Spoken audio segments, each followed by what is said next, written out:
I'm here to talk to you about really. I'm here to. I'm almost. I feel like I'm on a psychologist's couch. I'm asking you to answer this question for me. We just went through a target trial, a large pragmatic study that took 5 years to conduct. And in short, it was a failed trial. And I think what I'm going to go through here is some challenges that we had in implementation, particularly implementation in primary care. So one of the things I'd like to go through in terms of discussion is, in general, there's been historical failure to deliver guideline concordant care in low back pain. We've had low back pain guidelines since the mid 1990s. I remember in the mid 1990s when the Agency for Healthcare Policy and Research Guidelines came out. I actually went to DC and testified in that hearing for those guidelines. And some of the things that were recommended in those guidelines, we're still trying to implement today. I'm going to bring out the specific results of the target trial just to amplify some of these things and ask a simple question of where do we go from here with regard to implementation? Because I think right now, having all the gray hair that I have right now, I'm very satisfied never discovering another thing in low back pain, but really spending our time trying to implement what we already know. And I think that will make a huge difference in the care of people with low back pain. So these research, as I said, research findings for more than 25 years have been synthesized and put into guidelines. And really, I think we're starting to see people come up, really have doubt as to whether or not the available evidence can be effectively translated to everyday practice. To try to get myself to a point where I wanted to, make sure that what I was talking about was still relevant, especially in relation to management of low back pain and primary care, I went to my friends from Optum and asked a simple question: has anything really changed with regard to care for low back pain? And they Optum has just a wealth of information for us. And I asked them to just give me the information about X-ray prescription and opioid use for non-surgical spinal back pain. And they go out and they gave me, data on over 4,800 individual providers. And if you look over here in the corner here, you'll see on this side, this is a color code of the different providers. And if you look at the y-axis, this is the percent of time on a first, this is a portal of entry, and they had to have at least 25 completed episodes of care. And this is from 2017 to 2019. This is the percent of times opioids were ordered. This is the percent of times x-rays were ordered. Now, following guidelines for first-time visits, they ought to be right around 0 for both of these, okay? And you can see, and I really like to focus your attention to the green. What you'll see, green is these are PCPs. And then the lighter green, you're going to see PAs and nurse practitioners mostly. And then you have some, the lighter greens are DOs that are PCPs. The other is our internal medicine, more internal medicine trained people. So if you look at the greens, they're all over the board. You can see greens, especially in the opioid prescription area, 50, 60, 70% of the time ordering opioids, and still quite a few times also ordering x-rays on these first-time visits. This is a really simple thing to do, I would think.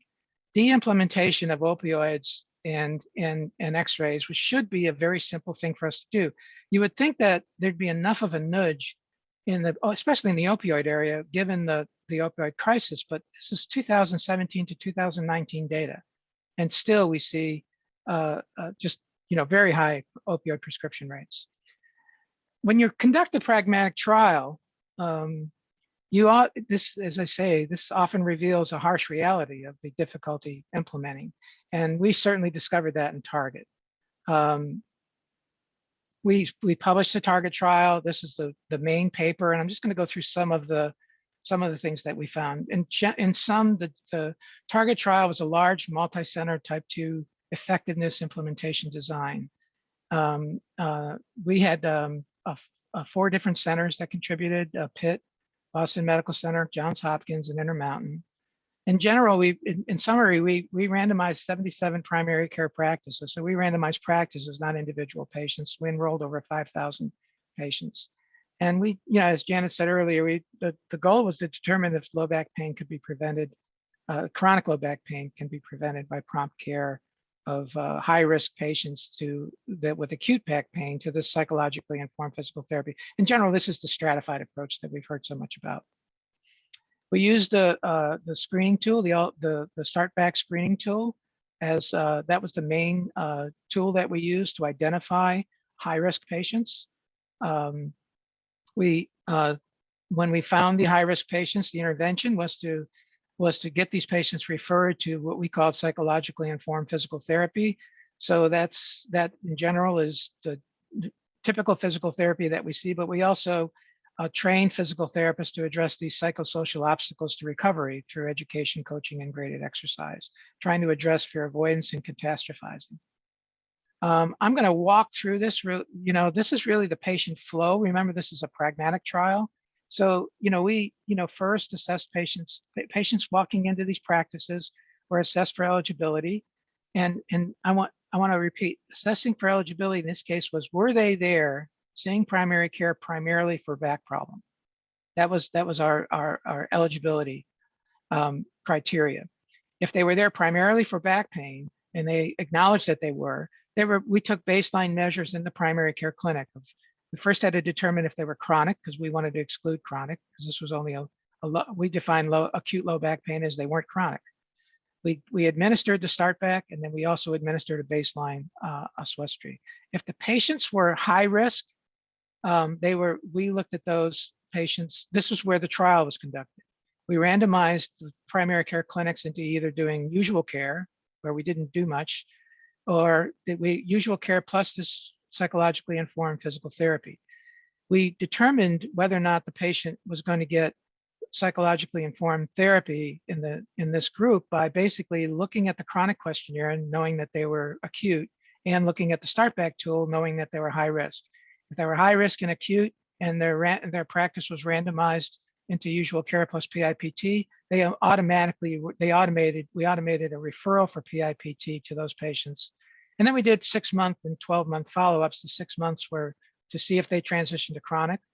And we also did a baseline oswestry, or we did a follow-up oswestry. And then we looked at resource utilization. We followed the low to moderate risk cohort with 6-month and 12-month follow-ups identical to previous.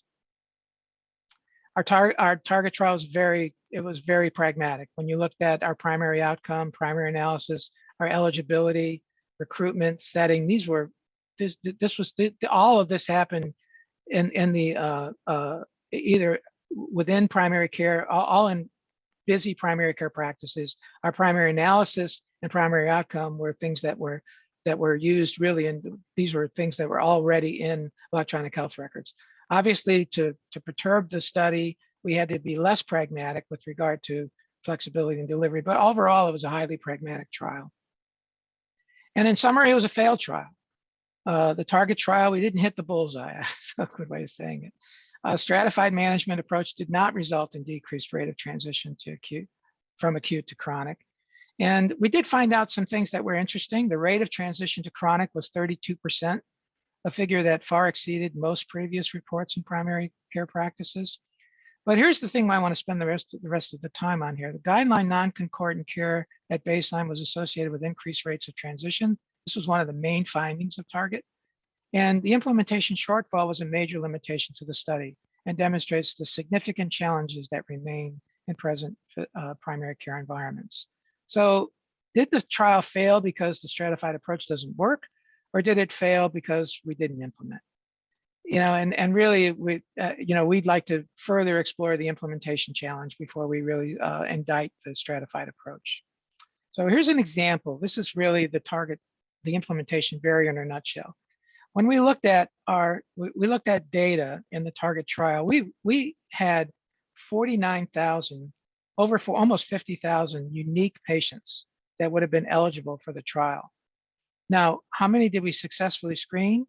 We screened 35%. So right away, the flag goes up. Here's a real implementation opportunity.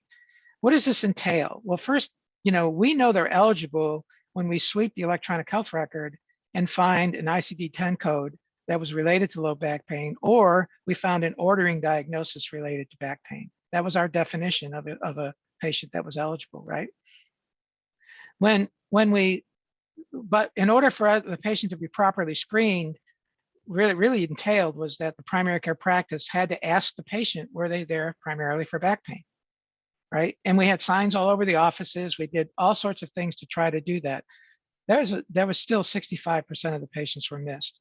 And we knew that if we didn't get to those patients either before they got to the waiting room or in the waiting room, once they were in the room and seeing the primary care physician, it was highly unlikely we were going to get that done. So this was implementation barrier one. Of those patients we screened, there were about half acute and half chronic. We had underestimated this. We thought that more like 80% would be acute. But what we realized really quickly is that it's about half and half, chronic and acute, that are seeing primary care patients on an everyday basis. The risk stratification worked exactly like the literature said. About a quarter of the patients were high risk. And then when the randomization worked, we got pretty much equal numbers of patients in the intervention group as in the control group. Now here's implementation barrier number two. We identified the patients as being high risk. When they were in the intervention group, we had a best practice alert for the psychologically informed therapy. It was only clicked a little less than 60% of the time. So 40% of the time, the best practice alert was ignored by the primary care physicians, and all it took was clicking. We teed it up for them. And then we also saw a higher than average referral for PT we had anticipated this from previous electronic health records as being around 20%. But those referrals only said physical therapy. They didn't really indicate psychologically informed physical therapy. And then lastly, getting patients to physical therapy. Of those patients that actually had this referral, less than 50% showed up in physical therapy. And don't forget, PCORI did not pay for treatment. So we were really dependent on a highly generalizable, if you give a patient a referral, will they get to physical therapy? And the answer was a little over 50% of the time, the answer was no. So in the words of one of my favorite movies, Cool Hand Luke, we have a failure to implement. And really this failure, as I'm telling you, it's not surprising to people. It's really not fatal if we can change it. I think there's almost nobody in this audience who can look at this data and actually say, is this really acceptable? Even though this study was approved as a quality improvement initiative, is 60% of the time pushing a best practice alert. Is that enough? Is that as good as it gets? Missing 60% of the patients, 65% of the patients, in terms of screening, is that good enough? And if we fail to change, then I think it is failure. What does it take? Well, what we found out, and remember, when we're talking about screening, all we want to know is, are they there primarily for back pain? It's kind of interesting. In our observation in many of these clinics, how many times a patient will get all the way into the room before somebody asks them why they're there. It's uncanny. We had signs all over the place. We came up with this idea of giving, if they did say they were there, of giving patients tablets. So nobody really had to ask the questions. The tablets would ask the questions. And the questions meaning, are they chronic? The baseline start back and the baseline oswestry. We calculated this took about 5 to 8 minutes to complete. We didn't mind if they wanted to ask the questions. There was a way to do that through the electronic health record.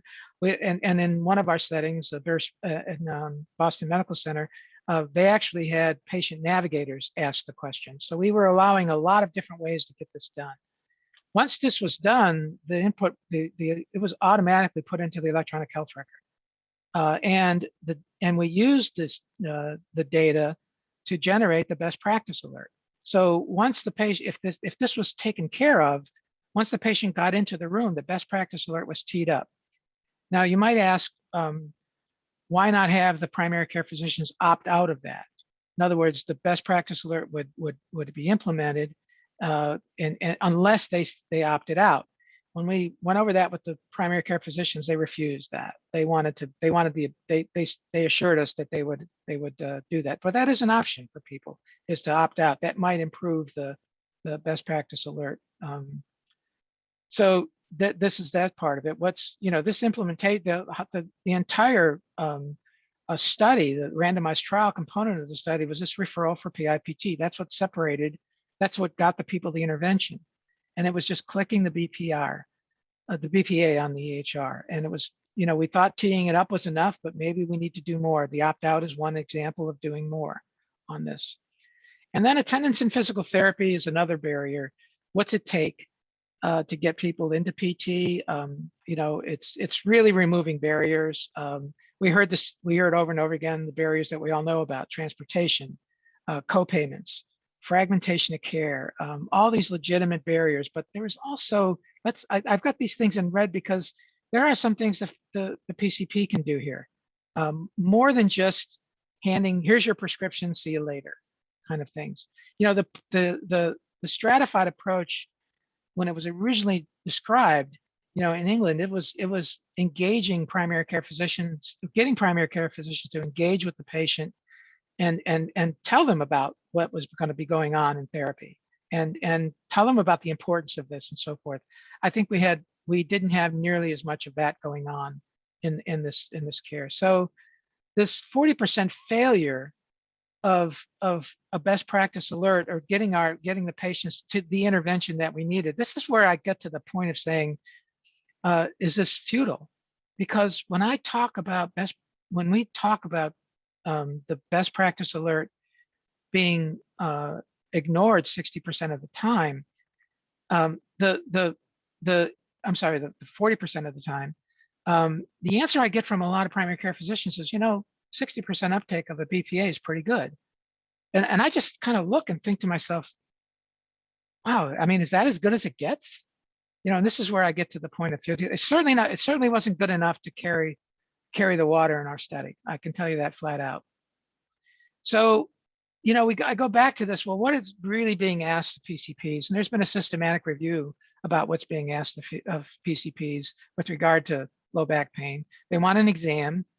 They want a diagnosis and an explanation of their cause of pain. They want information and instructions on self-care, and they want pain relief. And it seems as though in primary care, at least in our experience, right, number 4 might be what's really being done, especially when you see opioid prescription rates.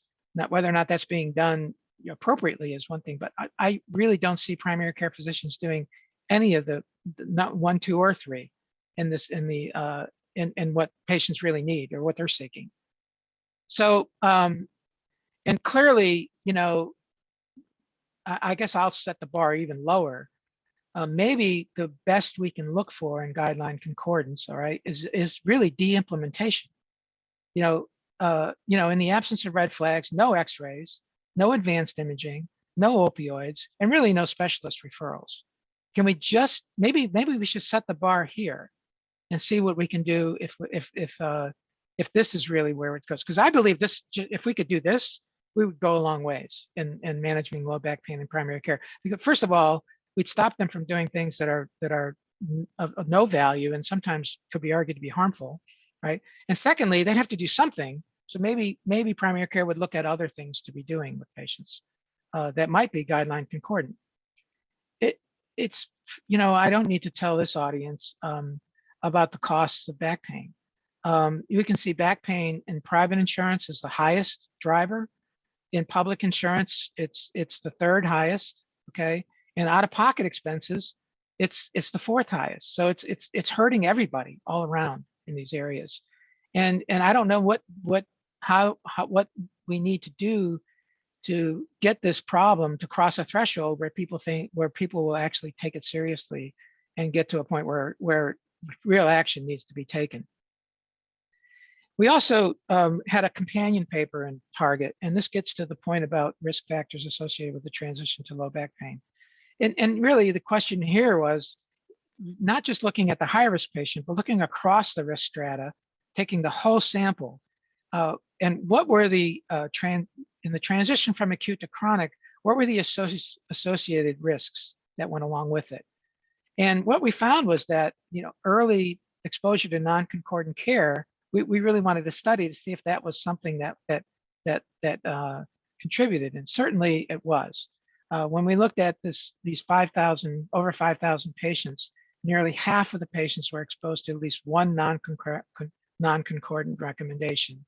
And patients were significantly more likely to transition to chronic as the risk of low back, as the start back risk increased and as exposure to these non-concordant care increased. We knew this about the start back. That was well published, but this was, I hope, a surprise to people. When we went through the peer review on this, we got arguments from I'm sure there were primary care physicians in the review who said, "You mean to tell me an ordering an X-ray is really going to be that bad?" And the answer all the time that we gave was, maybe, think about it, is there any benefit to it? The answer is no. And you are exposing people to ionizing radiation. So, that alone should give you the answer to this. And now, there's this relationship that we found, this relationship between non-concordant care and the transition to chronic, which I don't think anybody wants to see transition to chronic. And, we keep asking, what's the harm? We're not we look at unintended this is not us. This is a group from England who looked at unintended consequences, quantifying the benefits, iatrogenic harms, and downstream cascade of costs with MRI. Okay, and we know this sort of the tunnel of truth that everybody loves MRI, and we know these data. These are all data in asymptomatic people, and every time I look at the newest study that comes out on this, it seems to get worse and worse and worse. The one that really surprised me is this last one. 22% of asymptomatic children can show disc degeneration on an MRI. Can you imagine going to a parent of an 18-year-old or a 14-year-old and telling them their kid already has degenerative disc disease? And this is just, to me, something we really have to think long and hard about. And that's the use of the MRI so early. Prescribing opioids, again, we see that this is clearly a problem for us. And I don't know why we need to keep bringing this up, but, again, prescribing opioids with acute low back pain is just not something we want to do. And we all know that it's not getting better. I just went through that slide. So all of that to say, you're supposed to end a keynote on somewhat of an up note, right? And I want to leave time for discussion. Yes, I'm going to do Target too. We're going to go back into the fray. We're going to try to change practice in primary care. We are serious about doing it. Janet has been kind enough to co-lead another effort in this area. We have some ideas about how we can get them to change. We can get primary care to change. We can, maybe by moving the sort of initiative over more to physician extenders, like APPs, advanced practice practitioners. Maybe that's another thing we can do. Maybe we can take the, use the more opt-out approach on some of the things. All these things we're going to consider. Basically, I'm telling you, I'm ready to start hitting my head against the wall again and go back into the fray. But it's funny, we just had a meeting with one of our partners that we're going to be going in on this study with. And, when we talked to him about this, he basically said, there's probably a 90% chance you're going to get a negative trial again. Guys, I've got a lot of gray hair and I don't have much time left. And I don't know that I want to go into this again, with another 5-year effort where, so I'm changing my mindset. I'm more than happy to hear people talk me out of this being futile, and I'm wide open to more ideas we haven't thought about, other than the idea that maybe primary care shouldn't see low back pain. One of the things that this study wants to do, one of the recommendations was to remove privileges from primary care physicians, privileges to order MRIs. That was one of the recommendations of that study. So I am finished, and right now I think I'm hoping I left some time for questions, and